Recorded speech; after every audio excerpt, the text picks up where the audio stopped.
Creare infrastrutture stabili e attuare un piano di prevenzione del dissesto idrogeologico sono questi due passaggi imprescindibili per una corretta gestione del territorio bellunese che sta mostrando per l'ennesima volta tutta la sua fragilità. Montagne che si sbriciolano come pasta frolla, argini incapaci di assolvere il compito di proteggere insediamenti abitativi e produttivi.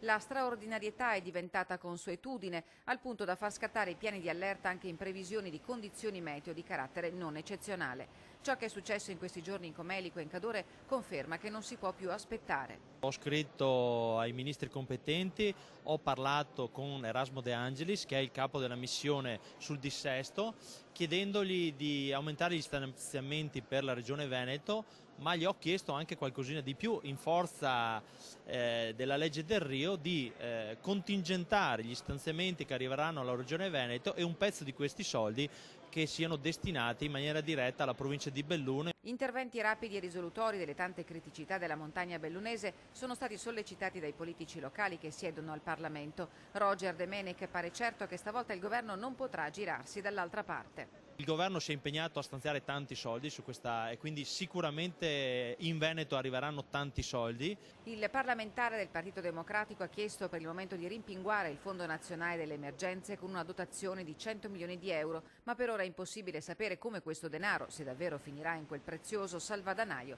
sarà ripartito. De Menech ha chiesto di contingentare i finanziamenti destinati al Veneto e, in virtù del dettato della legge del Rio, di destinarne una parte in maniera diretta alla provincia di Belluno. Credo che la sensibilità del governo e in più credo anche e spero la sensibilità del governo regionale possano dirottare una parte di questi finanziamenti alla provincia di Belluno.